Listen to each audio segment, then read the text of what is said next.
Hello, sorry for the absolute terrible lighting, but here we go. I just, wanted to do something quick because, you know, well, first off, I may potentially be starting a podcast because, why not? I have free time on my hands. I might as well because I want to do basically almost like a podcast that talks about taboo subjects. Like talking about how, well, the idea is for the name what they don't teach you in class or you don't get taught in class, because I want to go through like my experiences, like mainly essay, because I want to talk about how I was never taught really much about it. I was never taught the effects it could have, because that is a really big thing. The effects of essay on any degree, even just, harassment, the effects can be great, it can be minor. It's not talked about. We don't get talked about it. And literally something as minor as not knowing what to do when you're being catcalled. Never got taught that. No one got taught not to do it. We just got said, it happens, and that's it.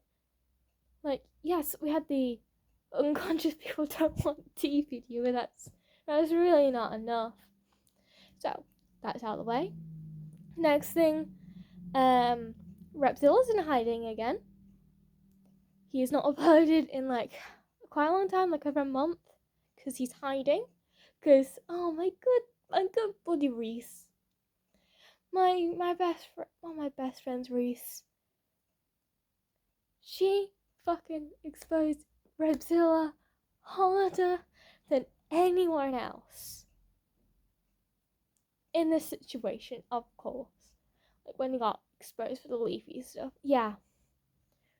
But basically, if you don't know, not long ago, Belle Aubrey and Repzilla were both exposed for slandering Eugenia Cooney, harassing her, essentially, and making a lot of hate of her.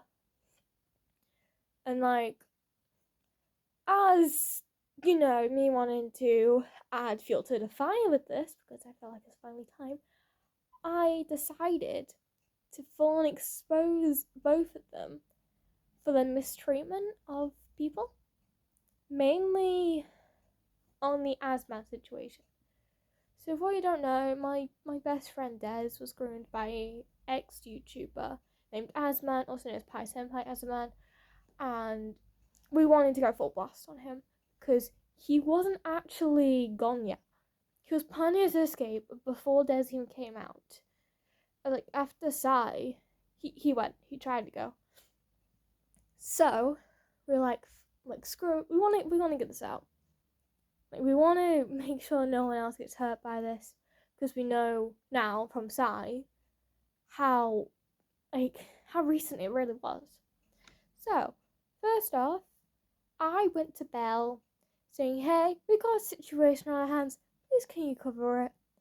And I was watching Zali streams on this, and literally, Belle was handed a gold mine, open book shut case. And yet she refused it. Well, she ignored it due to the amount of subscribers he had. So, okay. Des got ignored. And how do we know that Des got ignored? Because Reese's conversation was 8 days after Des's. And Reese's had the read receipts. So did mine. So, yay. We proved Belle was an ignorant bitch. I'm allowed to use that language.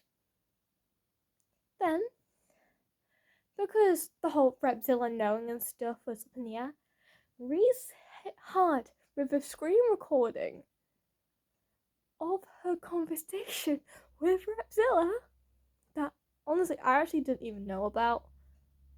Straight up, me and Des did not know that Reese contacted Repzilla. Literally seeing it, seeing the fact that he said thank you for sharing this with me, And he read every single fucking message. Like, the last one was like in May.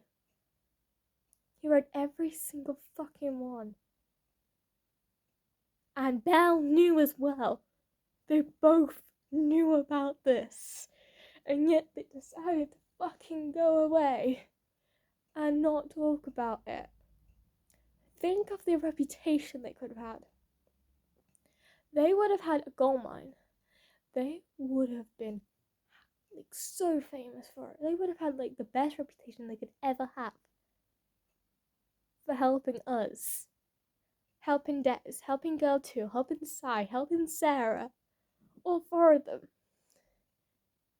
Yet they didn't. And honestly, part of me is glad they didn't, because if they did, their high reputation would have caused them to be able to slander anyone else they wanted to, including Eugenia Cooney. So I think the fact that they didn't cover it, and it had this like baseline reputation, it plummeted as soon as people were like, oh god, something's up. Their reputation plummeted.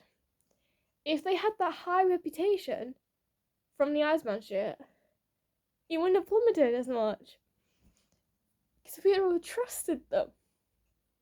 The worst thing is, Repzilla does read his DMs. Yeah, he ignored mine. Funny enough, it was about Des. Him misinterpreting, removing context. I'm saying that in air quotes because we all know he did it on purpose, not an accident.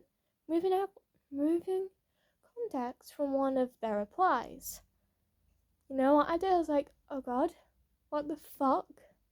I went to him like, hey, like, in your latest video of Rep News at this timestamp, you misinterpreted my best friend Des. This is not what they meant. I hope this can be rectified. Thank you. Yes, I was polite. I was polite back then. I was polite with Belle. All of us were polite with them. But now, knowing everything, I'm gonna put them on fucking blast. And I know Repzilla's not gonna come out of hiding until at least after Christmas. Maybe before then. Belle, she's talking like she hasn't done anything. Irony, one of her latest videos was about Lolita, the book I'm actually reading at the moment. She said that it's not a romance or anything, it's a horror. Bitch, we know. Lolita is from the perspective of a paedophile grooming a 12-year-old girl. Oh wait, this sounds familiar.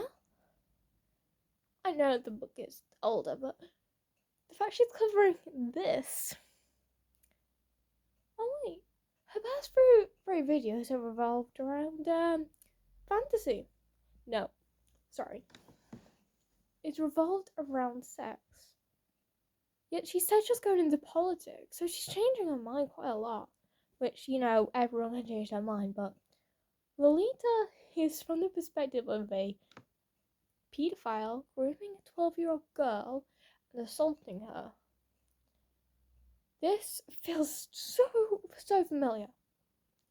Because she covers this because she used to cover paedophiles.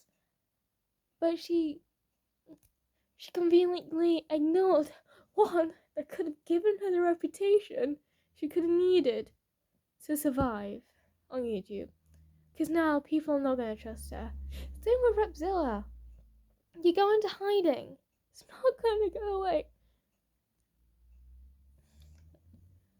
Just know that if you hide, it doesn't go away. It doesn't go a fucking way. We all know what you did, Repzilla. We all know how much you slandered Eugenia Cooney. How much you tried to slander Leafy Screen. You wanted them to have a mental breakdown. The way you fucking went after Des. I know it was small, but that hurt so fucking bad. When you know what Des has gone through. this has CPTSD, DID, and other things that I'm not too confident sharing. But when you know the shit that Des has gone through, what you did, Rebzilla, hurt me like a fucking truck.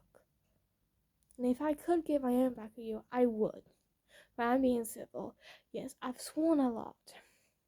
But this is me being civil. This goes to everyone. Sorry about the camera. You need to hold yourselves accountable. I do not fucking care. You hold yourself accountable for the shit you've done. Doesn't matter how minor or how major. You hold yourself accountable. You could, try to think of a good example. You could slander someone. Apologize. Show maturity. Show that you actually don't think about that way about the person. Show that you understand what you've done. Mature. I probably said that twice. And grow the fuck up and hold yourself accountable for it. Like, hey, oh shit, I slandered this person. Turns out everything I said was completely false. Okay, I'm gonna come on here. I'm gonna go everywhere else. Apologize to the person first. Always make sure you apologize to them first. Because if you don't apologize to them first, who's the apology for then? So apologize to them. Apologize to your viewers for spreading misinformation. Show that you're not actually that person. And say, hey, I did this, I fucked up. Thanks for the people who showed me that I fucked up. And there you go. And say, you're never going to do it again. Prove you're never going to do it again. There you go. You hold yourself accountable for it. It's very simple, isn't it? Because it is. It is very simple to hold yourself accountable. Yet some people just won't. They'll just run and hide from their problems or, deal with it in private, which means finding anything you can to try and ruin the credibility of someone who holds very credible arguments against you. Sounds like Willie Mack and Belle. Belle was a bit of a bitch, accused, of misogyny and homophobia. No joke. Yes, I know they made up and stuff, but it's still there. It's still fucking public. If you're gonna hold yourself accountable, remove it. Remove the video. Like, you can have, I'm going back to my example. You can have a video of you slandering someone, find out everything you said was fake. But now everything you said was fake. Delete that video, make your apologies. Why do I say apologies? Because you make one to the person you slandered. Say, hey, I found out this shit was fake. I'm so fucking sorry. Don't use my language, of course, but Then apologize to your viewers, saying, hey, I spread misinformation. This is wrong. Yada yada yada. Literally, it's not that hard. Yes, you may lose views and stuff, but at the end of the day, is your credibility more meaningful than your view count? Would you rather be extremely credible and not have many views, or be extremely distrustful, spreading a lot of misinformation, and have lots of views? I know people would take the latter, but we gotta actually tell ourselves things. We gotta look back on things.